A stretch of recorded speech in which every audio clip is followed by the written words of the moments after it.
ইনশাআল্লাহ তোমার জান্নাতের মধ্যে প্রবেশ করব না করে সুবহানাল্লাহ। যে আল্লাহর নবী সাল্লাল্লাহু আলাইহি ওয়াসাল্লাম আপনার আমার জন্য এত বড় কথা বলেছেন যে আপনার আমার জন্য যিনি জান্নাতে প্রবেশ করতে চাবেন, জান্নাতে প্রবেশ করবেন না, সেই নবীর প্রতি যে আজকে আমরা দরুদ এবং সালাম পাঠ করব, এটা আমরা সঠিক নিয়মে পাঠ করতে পারি না। আমরা সব থেকে বড় হতভাগা হয়ে গেছি। যদিও বা আল্লাহ নবী সাল্লাল্লাহু আলাইহি ওয়াসাল্লাম আপনাকে আমাকে কিয়ামতের ময়দানে জাহান্নামের আগুন থেকে বাঁচাবেন এই সম্পর্কে একাধিক হাদিস বর্ণনা হয়েছে।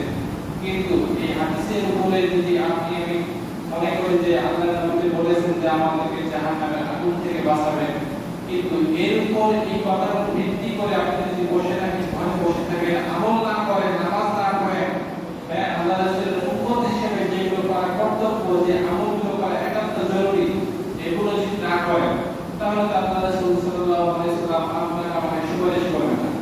কেননা আপনি রাসূলের উম্মত হয়ে রাসূল সাল্লাল্লাহু আলাইহি ওয়াসাল্লামের উম্মতের যে সমস্ত কাজ তার জন্য ফরজ, যে সমস্ত কাজ আপনার জন্য ওয়াজিব, যে সমস্ত কাজ আপনার জন্য মুস্তাহাব সুন্নাত, আপনি এগুলো একটাও মানছেন না।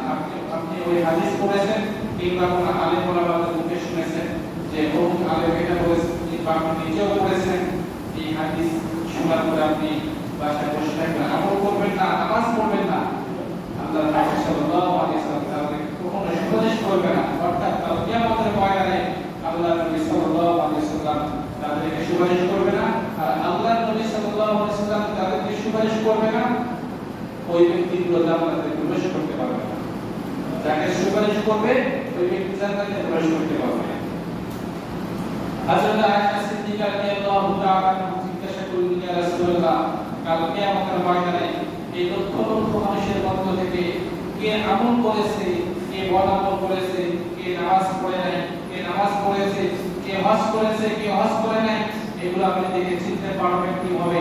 আল্লাহ নবী সাল্লাল্লাহু আলাইহি ওয়াসাল্লাম হযরত আয়েশা সিদ্দিকা রাদিয়াল্লাহু তাআলা আনহাকে বলেছেন, ও আমার প্রিয়তম স্ত্রী, ভালো করে শুনে রাখো যে কাল কিয়ামতের ময়দানে লক্ষ লক্ষ মানুষ নয়, অগণিত মানুষের যেখানে সমাগম হবে, এই অগণিত মানুষের সমাগমের মধ্য থেকে আমি ওই সমস্ত ব্যক্তিদেরকে যারা নামাজ ছিল, যারা হজ করেছে, যারা যাকাত দিয়েছে, দুনিয়ার জমিনে আল্লাহর জমিনে যারা দিন কায়েম করেছে, যারা যাকাত দিয়েছে, যারা নামাজ পড়েছে, আমি তাদেরকে চিনতে পারবো একটা উপায়ে।